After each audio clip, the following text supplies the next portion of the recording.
صلاة كاملة وسلم سلاما تاما على سيدنا محمد الذي تنحل به العقد وتنفرج به الكرب وتقضى به الحوائج وتنال به الرغائب وحسن الخواتيم ويستسقى الغمام بوجه الكريم وعلى آله وصحبه في كل لمحات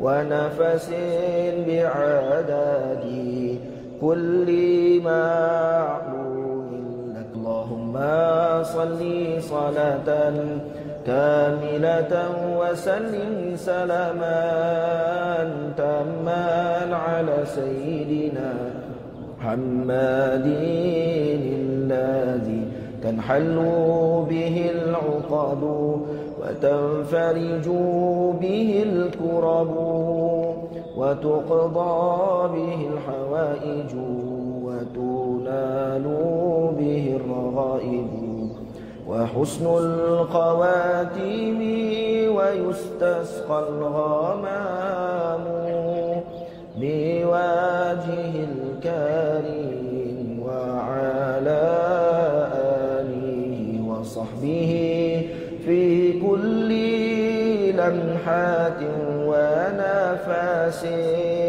ونفس بعدد كل معلوم لك. اللهم صل صلاة كاملة وسلم سلاما تاما على سيدنا محمد الذي تنحل به العقد وتنفرج به الكرب وتقضى به الحوائج وتنال به الرغائب وحسن الخواتيم ويستسقى الغمام بوجه الكريم وعلى آله وصحبه في كل لمحات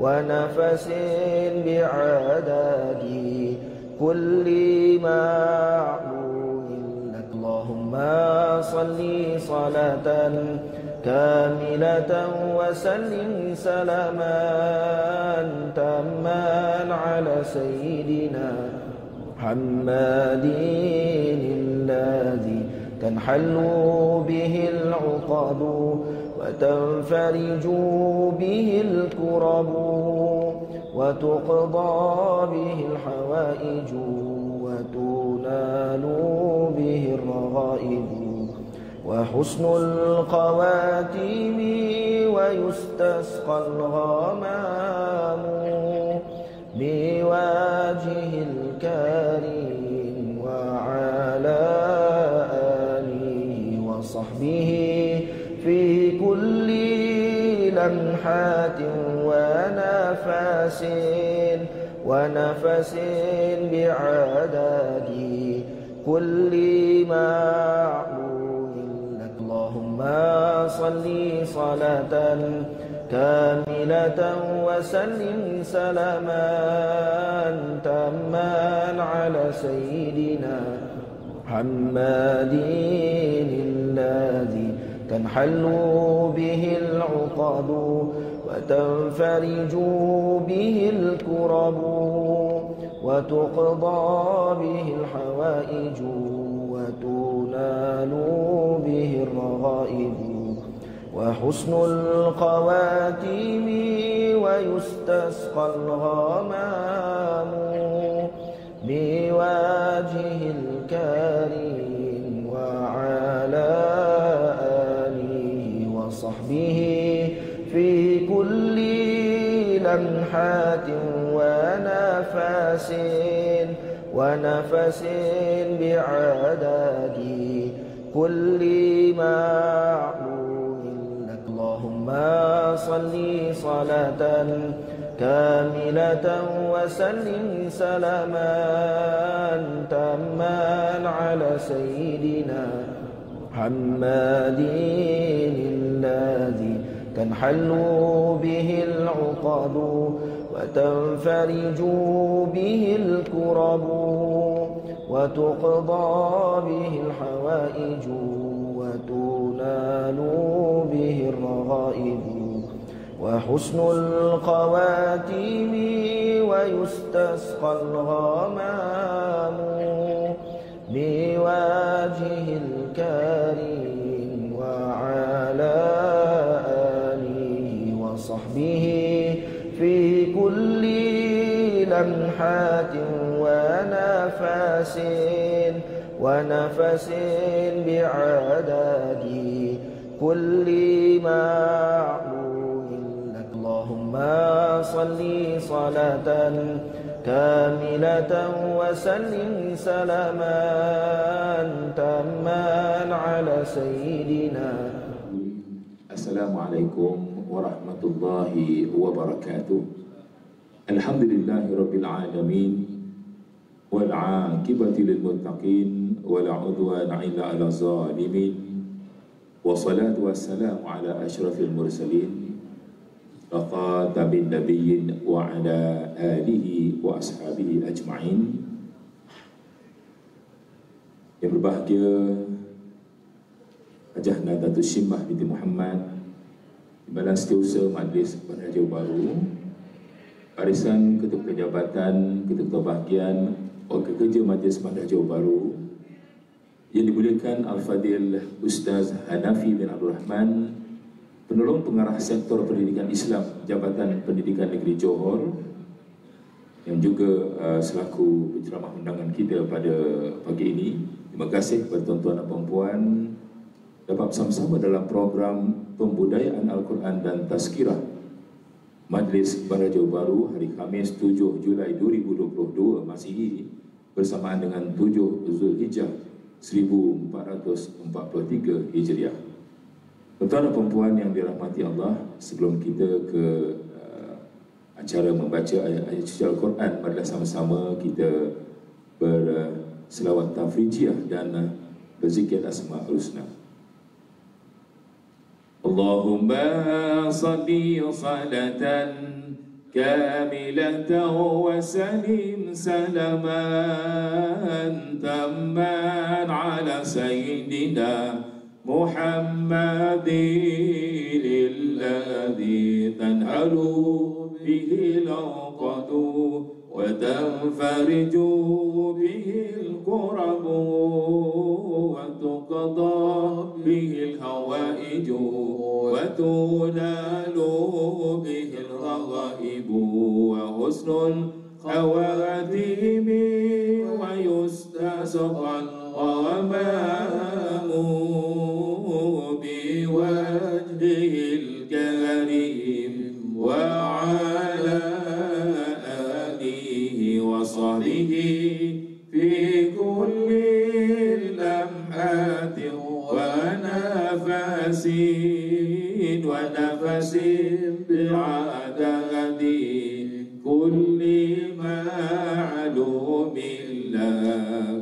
Allahumma salli salatan kamilatan wa salim salaman tamman ala sayyidina Muhammadin alladhi tanhalu bihi al-uqadu wa tanfariju bihi al-kurabu wa tuqda bihi al-hawaiju wa tunalu bihi al-raghaibu wa husnul khawatimi wa yustasqa al-ghamamu biwajhil karim wa ala alihi wa sahbihi fi kulli lamhatin ونفس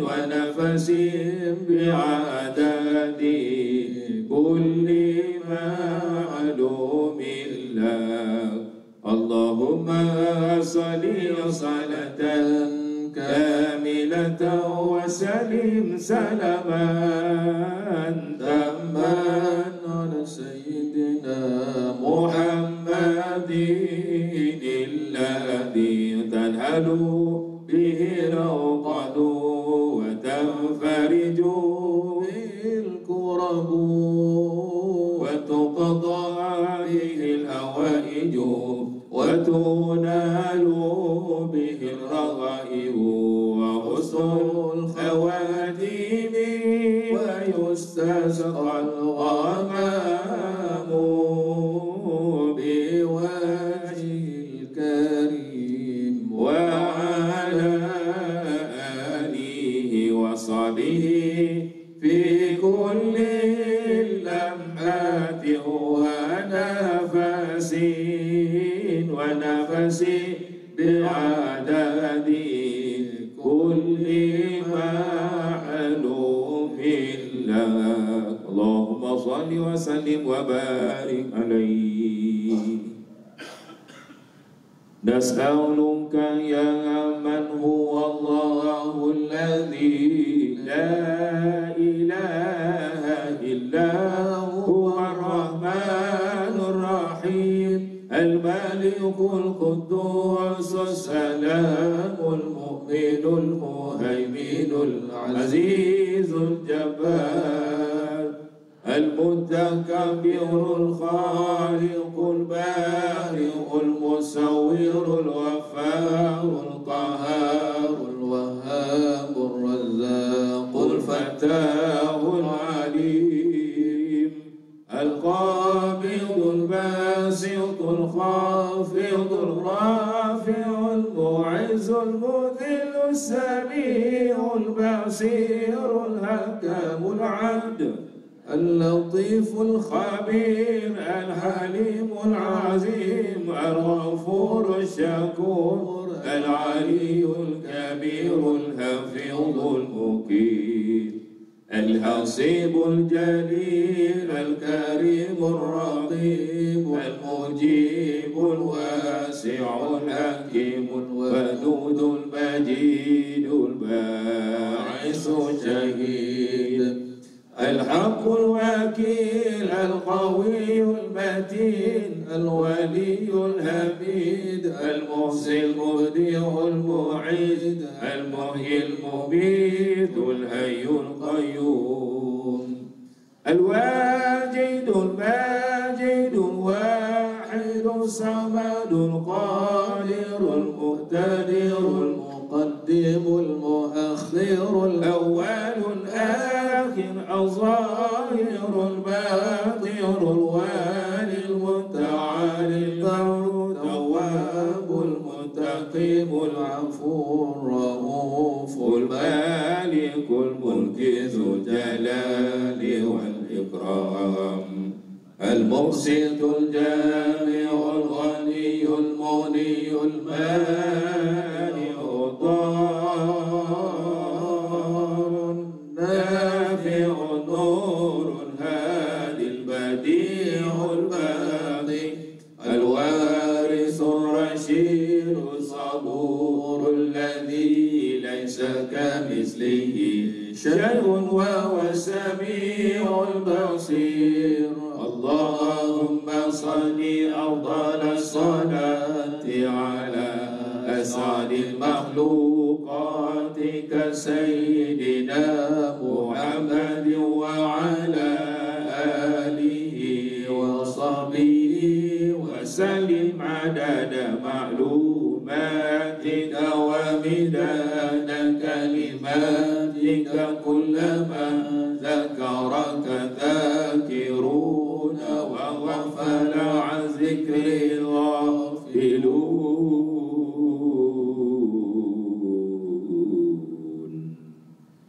Untuk perempuan yang dirahmati Allah, kita akan membaca ayat-ayat suci Al-Quran Al-Karim dalam surah Al-Imran mulai ayat yang ke-16 yang akan dipimpin kepada Ustaz Hanafi bin Abdul Rahman, dan terjemahnya akan disampaikan oleh bahagia Encik Syamsul Arifin. Silakan. إلى حضرة النبي المصطفى رسول الله صلى الله عليه وسلم وعلى آله وأصحابه الكرام الفاتحة. أعوذ بالله من الشيطان الرجيم. بسم الله الرحمن الرحيم. الحمد لله رب العالمين الرحمن الرحيم مالك يوم الدين إياك نعبد وإياك نستعين اهدنا الصراط المستقيم صراط الذين أنعمت عليهم غير المغضوب عليهم ولا الضالين آمين. أعوذ بالله من الشيطان الرجيم. أعوذ بالله من الشيطان الرجيم.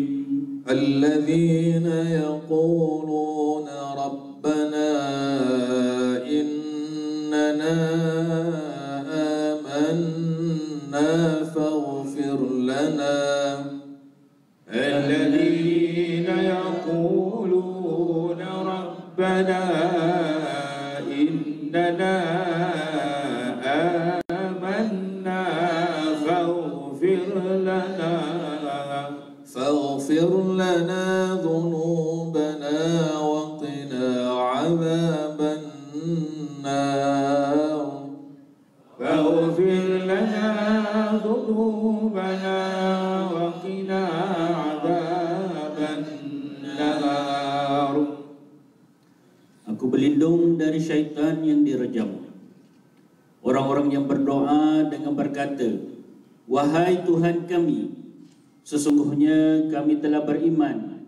Oleh itu, ampunkanlah dosa-dosa kami dan peliharalah kami dari azab neraka. الصابرين والصادقين والقانتين والمنفقين والمستغفرين بالأسحار. الصابرين والصادقين والقانتين والمنفقين والمستغفرين بالأسحار. Dan juga orang-orang yang bersabar dalam menjunjung perintah Allah, dan orang-orang yang benar perkataan dan hatinya, dan orang-orang yang sentiasa taat akan perintah Allah, dan orang-orang yang membelanjakan hartanya pada jalan Allah, dan orang-orang yang beristighfar, memohon ampun pada waktu sahur. Syahidallahu annahu la ilaha illa huwa wal malaikah. Syahidallahu annahu la ilaha illa huwa wal malaikatu wa ulul ilmi qa'iman bil qist.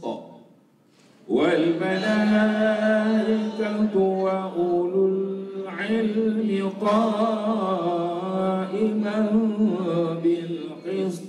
La ilaha illa huwal azizul hakim. La ilaha illa huwal azizul hakim. Allah menerangkan kepada sekalian makhluknya dengan dalil-dalil dan bukti bahawasanya tiada Tuhan yang berhak disembah melainkan Dia, yang sentiasa mentadbirkan seluruh alam dengan keadilan, dan malaikat-malaikat serta orang-orang yang berilmu mengakui dan menegaskan juga yang demikian.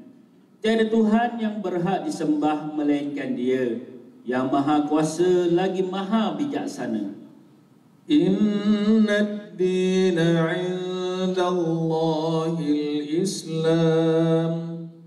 Inna ad-dina 'inda Allahil Islam. الذين أوتوا الكتاب إلا من بعد ما جاءهم العلم بغيا بينهم وما اختلف الذين أوتوا الكتاب إلا من بعد ما جاءهم العلم بغيا بينهم ومن يكفر بآيات الله فإن الله سريع الحساب ومن يكفر بآيات الله فإن الله سريع الحساب. Sesungguhnya agama yang benar dan diredai di sisi Allah ialah Islam, dan orang-orang Yahudi dan Nasrani yang diberikan kitab itu tidak berselisih mengenai agama Islam dan enggan menerimanya, melainkan setelah sampai kepada mereka pengetahuan yang sah tentang kebenarannya. Perselisihan itu pula semata-mata kerana hasad dengki yang ada dalam kalangan mereka.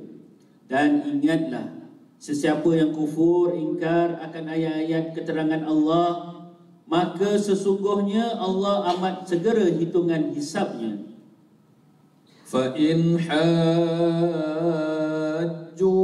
فَقُلْ أَسْلَمْتُ وَجْهِيَ لِلَّهِ وَمَنِ اتَّبَعَنِ فإن حاجوك فقل أسلمت وجهي لله ومن اتبعني وقل للذين أوتوا الكتاب والأميين أأسلمتم وقل للذين أوتوا الكتاب والأميين أأسلمتم فإن أسلموا فقد اهتدوا فإن أسلموا فقد اهتدوا وإن تولوا فإنما عليك البلاغ وإن تولوا فإنما عليك البلاغ والله بصير بالعباد والله بصير بالعباد. Oleh sebab itu, jika mereka berhujah, menyangkal dan membantahmu, wahai Muhammad, maka katakanlah, aku telah serah diriku kepada Allah, dan demikian juga orang-orang yang mengikutiku. Dan bertanyalah, wahai Muhammad, kepada orang-orang Yahudi dan Nasrani yang diberi kitab, dan orang-orang yang ummi, yaitu orang-orang musyrik Arab, sudahkah kamu mematuhi dan menurut agama Islam yang aku bawa itu? Kemudian mereka memeluk Islam, maka sebenarnya mereka telah memperolehi petunjuk. Dan jika mereka berpaling, iaitu tidak mahu menerima Islam, maka sesungguhnya kewajipanmu hanyalah menyampaikan, iaitu dakwah Islam itu. Dan ingatlah, Allah sentiasa melihat tingkah laku sekalian hamba-Nya. إن الذين يكفرون بآيات الله ويقتلون النبيين بغير حق إن الذين يكفرون بآيات الله ويقتلون النبيين بغير حق ويقتلون الذين يأمرون بالقسط من الناس ويقتلون الذين يأمرون بالقسط من الناس فبشرهم بعذاب أليم فبشرهم بعذاب أليم. Sesungguhnya orang-orang yang kufur ingkar akan ayat-ayat keterangan Allah dan membunuh nabi-nabi dengan jalan yang tidak benar, serta membunuh orang-orang yang menyeru manusia supaya berlaku adil, maka sampaikanlah berita yang menggembirakan mereka dengan azab seksa yang tidak terperi sakitnya.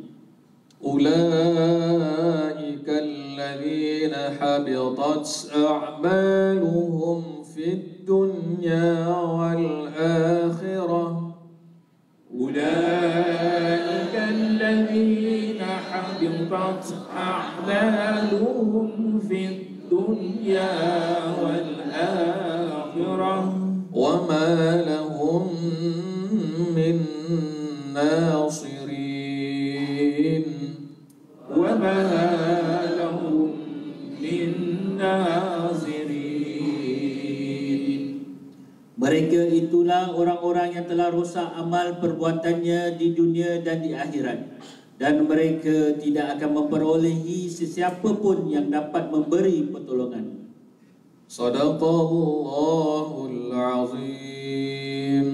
Sadaqallahul azim.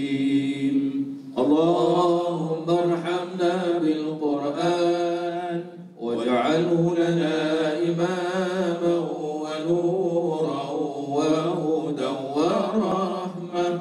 اللهم ذكرنا منه ما نسينا وعلمنا منه ما جهلنا وارزقنا تلاوته آناء الليل وأطراف النهار واجعله لنا حجة يا رب العالمين. السلام عليكم ورحمة الله وبركاته.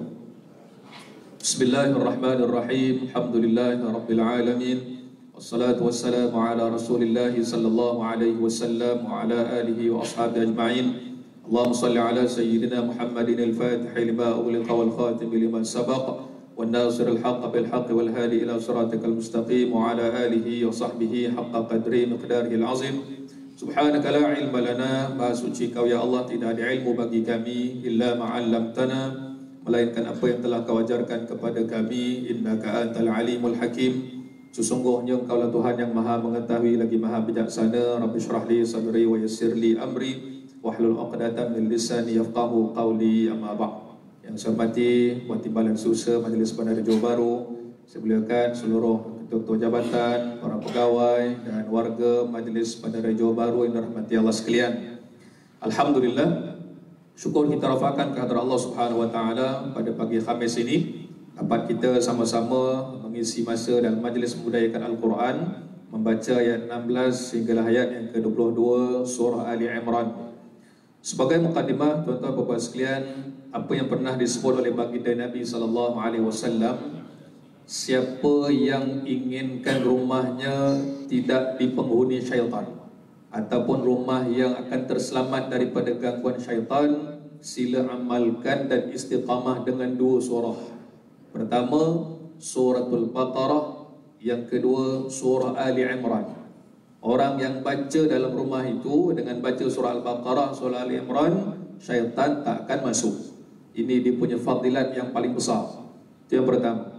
Yang kedua, surah yang sedang kita baca ini Allah Subhanahu wa taala bagi intro dulu dalam ayat 16 sampai 22 ini, sebelum Allah ceritakan nama yang menjadi tajuk surah ini, iaitu Imran. Ali Imran makna dia keluarga Imran. Dipuji lelaki ini bukan sekadar dirinya, syakhsiah pribadinya, tapi keluarganya turut dimuliakan oleh Allah. Macam kita baca contoh yang lain-lain. Contoh Nabi Ibrahim, doa kita Ali Ibrahim, keluarga Nabi Ibrahim. Nabi Muhammad SAW bukan sekadar pada baginda, tapi wa ala ali Muhammad, keluarga Nabi Muhammad. Jadi Imran ini siapa? Allah berikan penegasan nanti kisah-kisahnya yang boleh diambilkan ibrah. Dan daripada cerita Imran inilah lahirnya Maryam, kemudian Maryam lahir anak namanya Nabi Isa alaihi wassalatu wassalam. Jadi cerita keluarga Imran, bila kita faham, bila kita hayati baik-baik, baru kita akan rasakan, ya Allah, macam ni rupanya keturunan ataupun datuk nenek kepada Nabi Isa alaihi wassalatu wassalam. Baik, muka surat 52 yang kita baca sebentar tadi ni dalam Al-Quran. Secara umumnya Allah Subhanahu wa taala berikan pendedahan cerita tentang latar belakang dakwah Nabi sallallahu alaihi wasallam kepada satu kumpulan namanya Ahlul Kitab. Selalu kita baca dalam Quran, wahai Ahlul Kitab, wahai Ahli Kitab. Antara saranan ataupun sasaran dakwah Nabi ni, selain daripada orang jahiliyah, orang Mekah, orang warga asing dan sebagainya, antara yang menjadi sasaran dakwah Nabi ni dipanggil Ahlul Kitab. Siapa mereka ini? Orang-orang yang katanya beriman dengan kitab Taurat. Kami ini minta maaf, untuk Nabi bangsa Arab kami tak terima. Kami ada Nabi kami. Untuk Nabi dalam kalangan Bani Israel, okey, kami ikut. Yang di kitab Taurat, yang di kitab Injil Nabi Isa, tapi Quran minta maaf. Okay? Baik, itu dakwaan mereka. Namun Allah Subhanahu wa taala nyatakan, macam mana sebenarnya prinsip hidup kamu ni? Kata ikut kitab Taurat, tapi rupanya yang dibincangkan, yang diceritakan dalam kitab Taurat kamu tak ikut juga. Katanya nak ikut kitab Taurat, tapi ajaran Nabi Musa kamu langgar juga. Katanya kamu ikut kitab Injil yang diturun pada Nabi Isa, tapi Nabi Isa sendiri itu kamu iktiraf sebagai Tuhan. Nampak sangat bercelaru agama kamu ni. Jadi Allah nak cerita macam mana susahnya dakwah Nabi SAW kepada golongan yang katanya ada kitab. Kalau satu lagi jahiliyah ni kosong. Kan dia cuma kata, oh, kenapa Muhammad bawa benda baru? Kami ni kalau ajak orang untuk sembah Tuhan, senang kami boleh cerita ni Tuhan kami, ni patung kami. Islam ni kata dia suruh sembah Allah, tapi tak nampak Tuhan kat mana. Itu cabaran pada jahiliyah pula. Jadi Allah nak cerita kat sini, bila orang yang dikatakan Ahlul Kitab, orang yang katanya kamu beriman dengan kitab Taurat, dengan kitab Injil, nampaknya dakwaan kamu itu palsu semata-mata. Dan apa bukti dakwaan itu palsu? Allah nyatakan dalam ayat yang ke-20, ayat yang ke-21, bukan sekadar kamu benci kepada isi kitab itu hakikatnya, bahkan nabi-nabi yang diutuskan itu pun kamu bunuh. Wa yaqtuluna an-nabiyyina bighairi haqq. Mereka ni kata Allah bunuh para nabi. Berapa orang ni? Bukan satu, bukan dua, tapi ramai. Siapa di kalangan para nabi ni? Yang dilantik oleh Allah dalam kalangan Bani Israel. Baik. Sekarang ni apa cerita hubungan dengan kita ni? Ini cerita dulu kalau kita baca secara umum ni. Oh, ni cerita ahli kitab, tak ada kaitan ni, kita lain dah sekarang. Allah nak berikan satu ingatan bagi kita semualah. Tuan-tuan semua termasuk diri saya. Kalaulah Allah dah bagi kita Al-Quran, kitab kita ni yang sedang kita baca, 30 juzuk, kan 114 surah. Kalaulah ada lagi manusia yang melawan agama, yang tak beriman dengan Allah, sedangkan Al-Quran dah lengkap dah, nampaknya kamu akan ulang skrip cerita penentangan daripada Bani Israel. Wahai orang yang dipanggil Ahli Kitab, dulu cerita yang Ahli Kitab, sekarang ni kita ni kalau membaca Quran dipanggil Ahli Quran. Wahai orang-orang yang baca Quran, takkan kamu tak beriman lagi? Takkan kamu tak percaya lagi? Sedangkan kita pada hari ini, tuan-tuan puan-puan sekalian, kita berada dalam satu zaman yang dipanggil zaman penuh dengan fitnah. Ujian pada agama, ujian pada harta, ujian pada iman. Sebab itu Nabi SAW berikan ingatan untuk akhir zaman ini, kena jaga agama, pegang agama ni. Nabi buat satu kiasan, genggam seumpama macam kamu gigit makanan tu dengan gigi geraham. Kamu makan dengan gigi geraham, kamu gigit dengan gigi tu. Nabi buat kiasan orang kena jaga agama ni macam tu sekali. Kalau tak, dia akan nanti musuh akan hilangkan satu demi satu dan seumpamanya.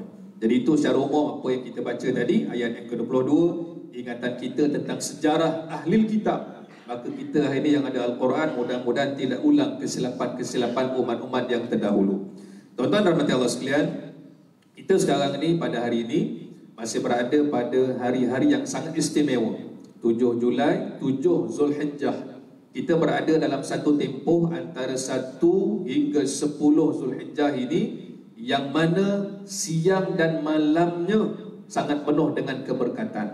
Kalau Ramadan hari yang paling dinanti-nanti ialah 10 malam akhir, 21 sampai 30. Itu Ramadan, ditunggu malamnya pada 10 malam akhir. Tapi Zulhijjah ni terbalik pula. Zulhijjah ni yang paling mahal, yang paling banyak fadilat beramal, 1 hingga 10. Ni sekarang kita sedang berada pada tempoh itu ni. Apa diceritakan Nabi SAW dalam satu hadis, tidak ada satu amalan pun yang dilakukan oleh anak Adam yang paling besar pahalanya, yang paling Allah suka, mengatasi amalan yang dibuat pada 1 hingga 10 Zulhijjah. Nabi kata ada 2 fadilat. Orang yang beramal pada waktu ni, beramal ni besar. Budaya Quran ni pun beramal juga. Kita baca pada bulan Zulqa'dah, kita baca pada bulan Syawal. Tapi bila amalan ini, budaya Quran di bulan Zulhijjah ni, 2 benda kita dapat. Pahala lebih besar, Allah lebih suka. Kalau sebelum ni buat baik pun Allah suka, bila sekarang ni lagi Allah suka. Double. Tidak ada satu amalan pun yang boleh mengatasi kemuliaan, fadilat yang terbaik, mengatasi orang yang beramal pada 1 hingga 10 Zulhijjah. Maka dalam apa yang dipesan oleh baginda Nabi SAW, Nabi berikan satu ingatan. Oleh kerana hari ini merupakan hari yang sangat mulia, maksud hari itu 10 hari itu, fa'akthiru fihinna minat tahlili wat takbiri wat tahmid. Maka dalam tempoh 10 hari itu, perbanyakkanlah. Pertama tahlil, la ilaha illallah. Yang kedua takbir, Allahu Akbar. Yang ketiga tahmid, alhamdulillah. Jadi Nabi pesan ni 10 hari ni yang kita kena sebut banyak-banyak. Banyak-banyak ni berapa yang dikatakan banyak?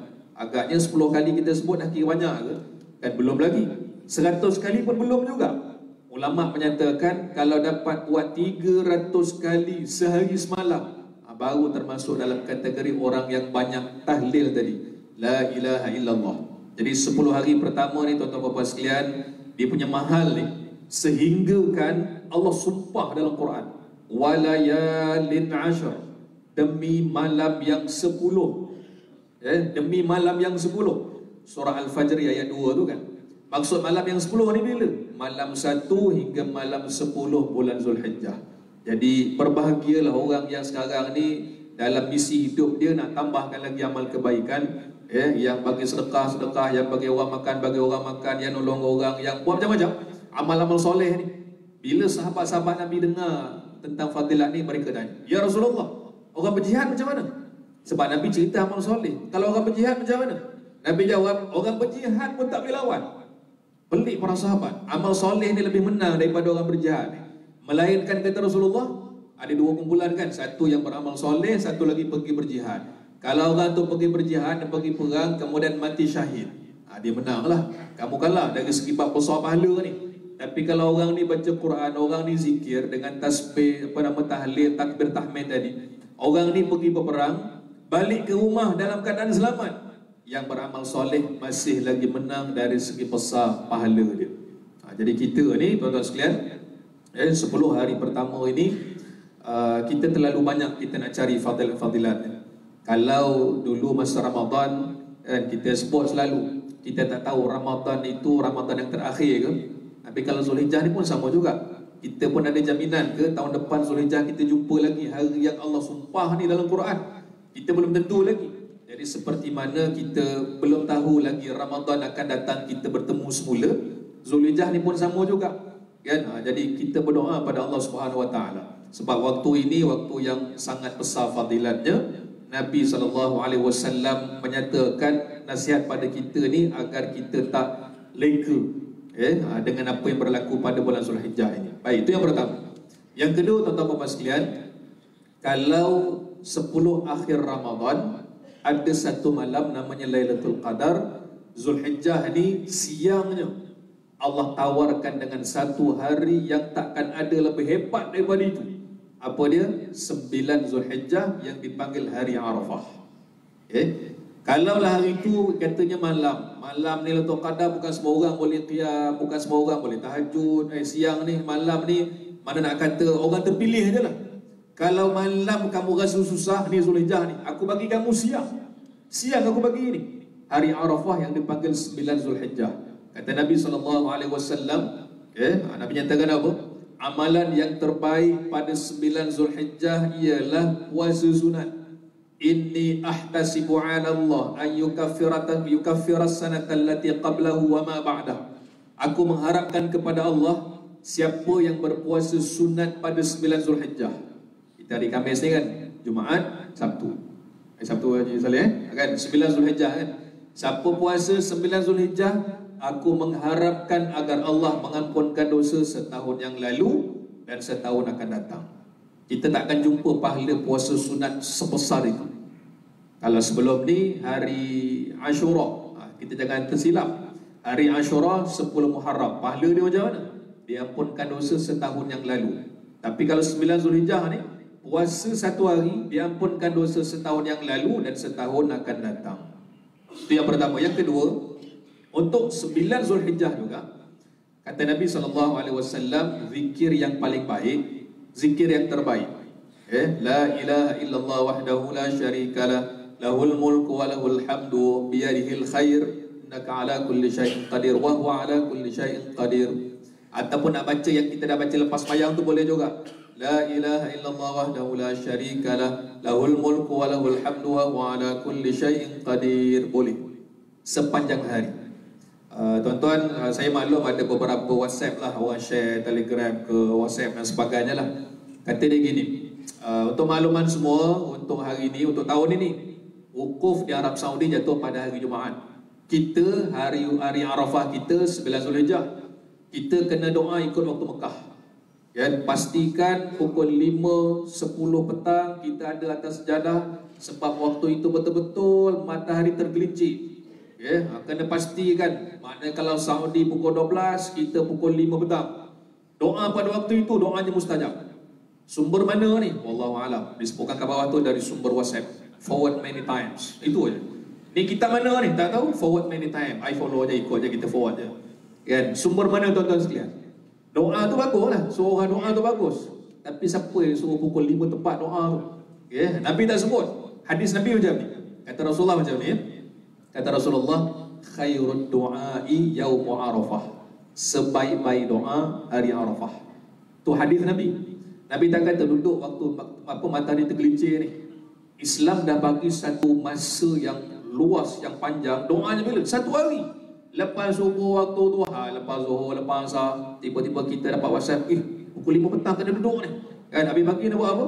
Nabi kata sepanjang hari, yang dipanggil doa yang terbaik hari Arafah ni sepanjang hari, dari terbit matahari sampai terbenam matahari. Soalan kedua nak tanya, ikut Mekah ke ikut kita? Ikut kita lah. Kan? Kalau kita kata selisih 5 jam, habis selisih negara yang sampai 12 jam, kan? Berdoa lah pukul 3 pagi, sebab sekarang ni Mekah tengah pukul 12, pukul 12 tengah hari. Susah gitu. Dah banyak dah diberikan penjelasan oleh Jabatan Mufti Johor pun dah ada. Ikut kita 9 Zulhijjah kita bila hari Sabtu. Habis Ustaz, habis wukuf kat sana hari Jumaat. Kita doa juga hari Jumaat. Sebab apa? Hari Jumaat tetap ada fadilannya. Nabi sebut apa? Ada satu saat pada hari Jumaat yang mana waktu itu siapa doa tepat pada waktunya akan dimustajabkan oleh Allah. Jadi untuk tahun ni baguslah.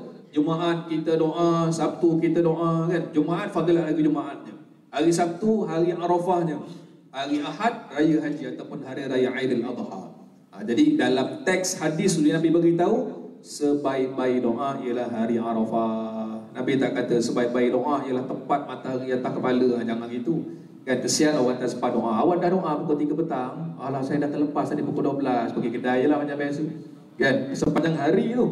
Jadi sepanjang hari jangan kita sempitkan. Allah dah bagi luas dah. Ibadah yang Rasulullah sebut tu dah luas dah. Kita jangan sempitkan. Sebab tu haji ni, istilah ibadah haji tuan-tuan sekalian, dalam ilmunya dipanggil muwassa'. Mim waw sin ain. Muwassa' ni apa? Luas, lebar, panjang. Kalau sembahyang 10 minit je. Kalau puasa 1 hari je. Tapi haji ni yang dikatakan haji, masya-Allah, sangat luas lah kan, lebih panjang daripada ibadah yang lain. Kalau kita tengok balik orang yang tunaikan haji kan, saya tak pasti tahu ni macam mana pergerakan dia. 8 Zulhijjah semalam berita Saudi dah mula bersiap untuk pergi ke Mina. Daripada Mina pergi ke Arafah. Sebab sunnahnya kat MPJB ni ramai dah pergi haji kan. Kita kalau pergi dengan tabung haji daripada hotel 8 Zulhijjah pergi mana? Pergi ke Arafah. Sebab kita nak mula berwukuf. Nak berwukuf ni, Arafah lokasi dia. Ibadah dia apa? Wukuf. Duduk kat situ. Ya, tapi kalau Nabi SAW, sunnah Rasulullah, Nabi pergi ke Mina dulu. Dari Mekah pergi Mina. Dari Mina baru ke Arafah. Yang ni dapat dibuat oleh jemaah haji tahun lepas. Yang 10,000 orang tu, ada dapat ikut mana yang Nabi buat dulu. Dapat pergi ke Arafah daripada Mina. Jadi itu 9 Zulhijjah. Dan satu lagi dipesan oleh baginda Nabi SAW. 9 Zulhijjah ni, satu puasa. Yang kedua doa. Kita tak tahu selama ni mungkin doa kita yang belum makbul, yang belum mustajab. Manalah tahu dengan berkat doa 9 Zulhijjah ni Allah makbulkan doa kita semua. Dan kita tak tahu kat bahagian mana ni. Ada orang Allah bagi dia pada malam Lailatul Qadar. Ada orang Allah bagi makbul doa dia pada hari Arafah. Jadi kita ni takkan ada putus asa dalam mengharapkan sesuatu yang baik daripada Allah Subhanahu Wa Taala. Dalam satu kisah masa Nabi tunaikan haji kan. Masa Nabi pergi haji, 9 Zulhijjah tu dekat mana? Dekat Arafah lah. Nabi berwukuf, duduk kat kemah. Tiba-tiba masa Nabi duduk, Nabi ketawa. Sahabat-sahabat tengok, Nabi ni ketawa dengan siapa? Tengok depan tak ada orang. Habis Nabi ketawa, mereka tegur, "Ya Rasulullah." Tapi dapati, "Kenapa pula kamu ketawa ya Rasulullah? Kenapa ketawa?" Kata Nabi SAW, "Aku diperlihatkan oleh Allah. Aku nampak iblis yang sangat kurus kerana tak cukup makan pada hari ini, sambil ambil pasir tapu atas kepala dia, lalu dia berkata, 'Celakalah aku, celakalah aku.'" Itu aku ketawa tu. Nampak iblis kurus, paling tak cukup makan, ambil pasir letak atas kepala. Ungkapan dia, "Celakalah aku, celakalah aku." Jadi Nabi cerita, kamu tahu tak kenapa perkara ni berlaku? Dalam setahun 354 hari kalender hijri kita ni, 354 hari yang iblis paling tak cukup makan hari Arafah. Sebab manusia zikirnya banyak. Yang pergi haji dah tentulah mereka wukuf dekat Arafah. Yang tak pergi haji pun, yang puasa, yang sedekah, yang baca Quran, satu dunia ni semua orang meraihkan kemuliaan 9 Zulhijjah. Waktu itu dia tak cukup makan. Hari-hari lain tuan-tuan sekalian, iblis ni bukan sekadar kenyang, tapi tak tahu lebih-lebih lagi makanan. Kan setiap hari kan kita baca dalam hadis Riyadhus Shalihin, setiap hari iblis akan pusing kan, termasuk Johor Bahru ni, sama tempat kita pun sama. Dia akan cari dua tempat. Satu dekat mana nak makan, yang kedua kat mana nak tidur. Bukan kita je sepi kedai mana nak makan, kat mana nak makan, dia pun sama juga. Maka kata Nabi SAW, rumah yang kalau tuannya makan tanpa sebut nama Allah, situlah tempat iblis akan join sama. Kan? Ada tengok, okey masuk, lorong nombor 1, line clear, masuk. Tuan rumah tak baca apa-apa, buat dapat makanan tu makan. Masuk, itulah tempat dia. Tempat-tempat orang yang makan tak baca bismillah, dia akan duduk join sekali. Itu yang makan tak kenyang-kenyang tu, pinggan kedua, pinggan ketiga lain macam kan. Shell out ke shell in ke, macam tak kenyang-kenyang makan. Rupanya lupa nak baca bismillah. Yang kedua, dia akan cari tempat tidur. Kat mana nak tidur ni? Cari rumah yang tuannya masuk tak baca bismillah. Sini pun sama juga, sini boleh tidur. Jadi kita ni kena jaga baik-baik waktu malam nak tidur dengan waktu makan. Sebab tu Nabi SAW pesan baik-baik, jangan sampai ada yang makhluk tak nampak ni turun join sama dengan kita ni, na'udzubillah. Sebaik-baiknya, sekurang-kurangnya lah masuk rumah tu bismillah. Sebaik-baiknya masuk ke rumah, tak kira kita balik kerja ke, pergi sekejap ke masuk rumah, baca Masya Allah la quwwata illa billah. Ada ayat dalam suratul Kahfi, ayat berapa saya lupa, 33 ke 37. Masya Allah la quwwata illa billah. Assalamualaikum, salam. Apa kelebihan dia? Kalaulah ada benda buruk, benda yang tak nampak ikut kita, nak cuba ikut, nescaya dia akan tertinggal di luar, takkan ikut boleh masuk. Kita je masuk, selamat insya-Allah. Yang tak baik, yang ada unsur-unsur yang tak baik, orang nak buat khianat, akan tertinggal kat luar. Duduk dekat tong sampah kat luar. Sebab kita masuk ke rumah dalam keadaan selamat berkat kita baca doa Masya Allah la quwwata illa billah. Baik. Jadi 9 Zulhijjah, mudah-mudahan kita sama-sama puasa kan. Sedikit untuk tambahan kan hukum puasa 9 Zulhijjah ni. Kalau perempuan yang puasa sunat diharuskan berpuasa pada hari itu walaupun tanpa izin suami. Sampai ketat macam itu. Hari-hari lain dia kena beritahu, bang saya nak puasa sunat Khamis. Puasa lah awak, saya ngetek macam biasa. Kan? Dia beritahu je, saya puasa okey. Tapi 9 Zulhijjah ni walau tak dapat izin suami boleh puasa. Kenapa? Sebab terlalu besar fadilat ataupun pahala puasa 9 Zulhijjah ni. Baik, dan 9 Zulhijjah juga seperti mana kita maklum bermula takbir raya. Jangan kita keliru pula, jangan kata Imam salah ke belum raya ni, raya Ahad ni. Kan Sabtu hari Arafah dah mula bertakbir. Tapi takbirnya takbir lepas solat. Lepas solat subuh dah bermula, Zuhur, Asar, Maghrib kena tentulah malam raya kan. Takbir-takbir yang mengiringi solat fardu ni dipanggil takbir muqayyad. Bermula 9 Zulhijjah. Orang kat Mekah dah dekat Arafah ni. Jadi kita 9 Zulhijjah ni sunat bertakbir. Okay? Dan kemudian malam raya penuh lah. Yang malam raya tu dipanggil takbir mursal. Sepanjang malam sunat kita bertakbir. Nanti 10 Zulhijjah sembahyang raya. Kemudian sembahyang Zuhur, Asar, Maghrib, Isyak, subuh takbir lagi. Lepas sembahyang takbir, lepas sembahyang takbir. Sampai Asar 13 Zulhijjah. Baik. Soalan yang pertama kalau kita tunjuk dalam kitab kan, antara takbir malam raya puasa dengan takbir malam raya haji, mana lebih utama, lebih besar pahala? Jawapannya malam raya puasa. Tapi kalau soalan kedua, antara yang kita takbir lepas sembahyang, nanti kan sembahyang Zuhur, lepas tu takbir Allahu Akbar, Allahu Akbar, kita takbir. Dengan takbir malam-malam raya, mana lebih besar fadilat? Takbir lepas solat fardu. Kita jangan salah letak keutamaan.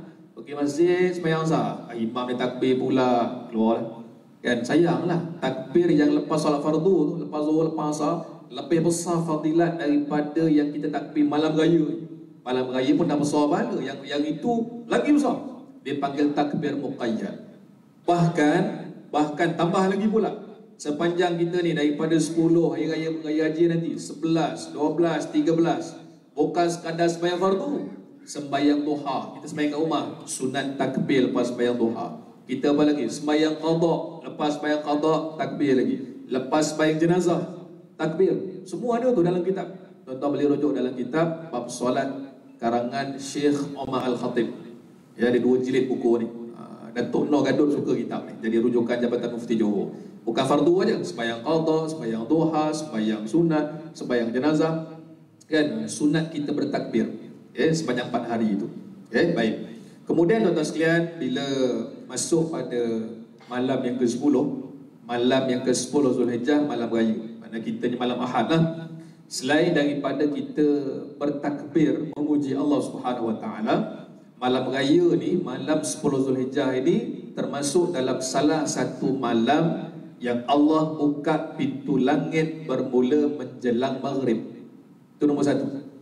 Biasanya setiap malam pintu langit terbuka juga, tapi 1/3 akhir malam, pukul 3 pagi, pukul 4 pagi.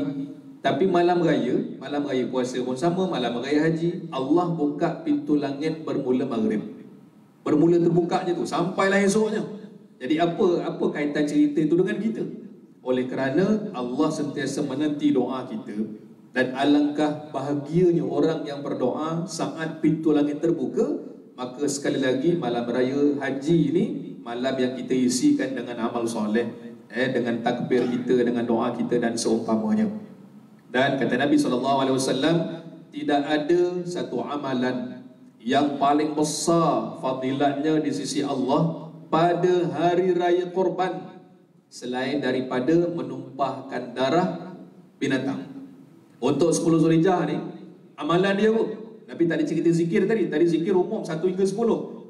Tapi untuk special 10 Zulhijjah, tidak ada amalan yang lebih baik selain daripada menumpahkan darah binatang korban.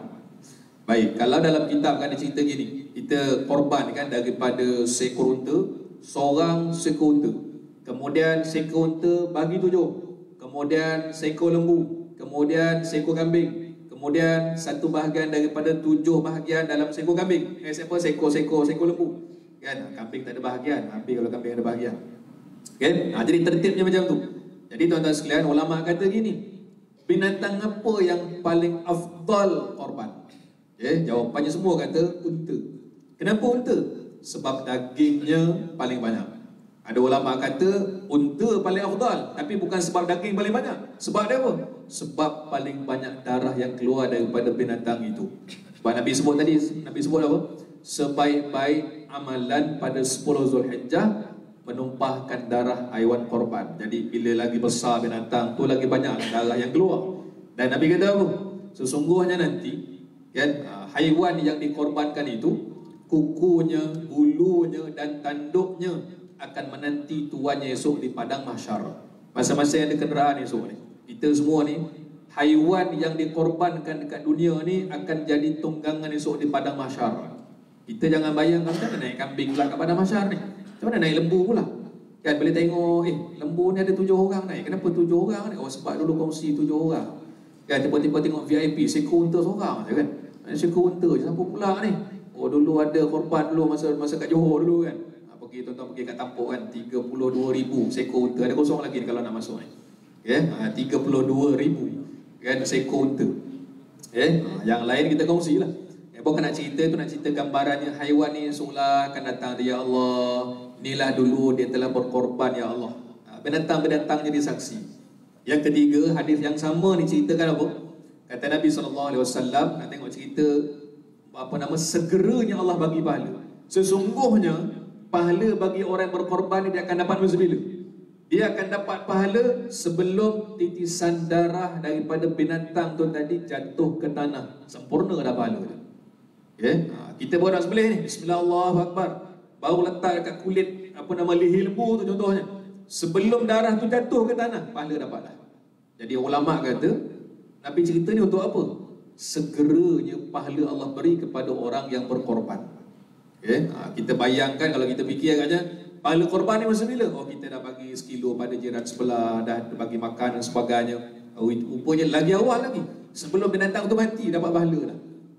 Jadi semalam saya dapat hamba Allah telefon tanya, Ustaz, ada masalah sikit ni. Masalah apa ni? Orang ni dah bagi nama 2 minggu lepas untuk ibadah korban, dah akad, dah serah pada surau. Adalah beberapa bahagian.